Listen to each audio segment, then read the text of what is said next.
2022 সালের 10 qualified candidate 2022 December মাসে আমাদের পরীক্ষা হয়েছিল, কিন্তু আজ 2024 সালের ডিসেম্বর মাস আসতে চলেছে। প্রায় 2 বছর হয়ে গেছে, কিন্তু আমাদের শিক্ষক স্বল্পতা থাকা সত্ত্বেও স্কুলগুলিতে আমাদের এখনও নিয়োগ করা হচ্ছে না। এই বিদ্যালয় ত্রিপুরা রাজ্যে বিদ্যালয়গুলিতে প্রচুর পরিমাণে শিক্ষক স্বল্পতা রয়েছে, তা সত্ত্বেও আমাদেরকে এখনও নিয়োগ করেছে না। আমরা একবার দপ্তরে যাচ্ছি, একবার মুখ্যমন্ত্রীর বাসভবনে আসছি, আমাদেরকে শুধুমাত্র এদিক থেকে ওদিক সব কিছু খালি আমাদেরকে বোঝানো হচ্ছে যে এটা সম্ভব না, ওটা সম্ভব না, কিন্তু এখন পর্যন্ত কোনো ধরনের আইনি জটিলতা নেই। যা ছিল সুপ্রিম কোর্টের রায় সব ঠিকঠাক হয়ে গেছে। এখন সরকার চাইলে আমাদের নিয়োগ করতে পারেন, মুখ্যমন্ত্রী চাইলে আমাদের নিয়োগ করতে পারেন ত্রিপুরার শিক্ষা ব্যবস্থার উন্নয়নের স্বার্থে, কিন্তু আমাদেরকে এখনো নিয়োগ করা হচ্ছে না।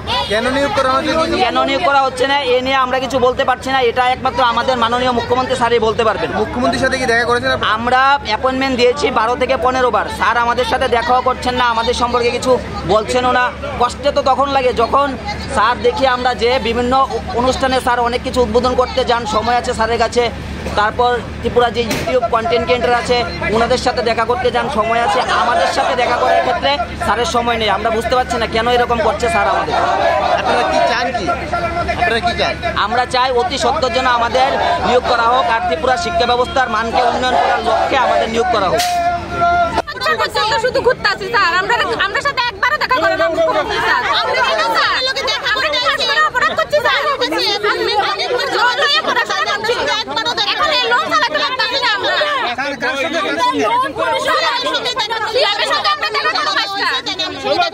দাবি কি?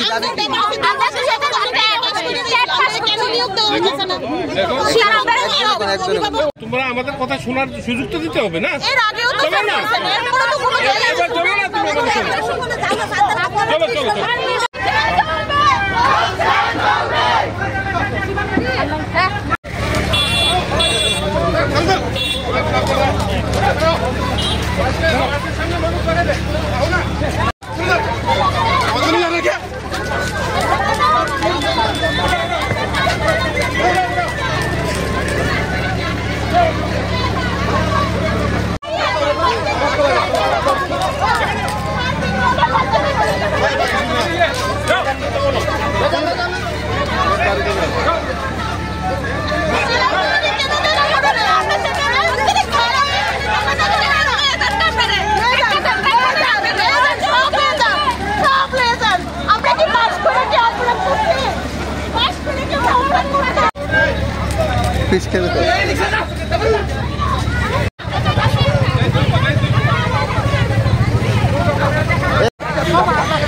মোবাইল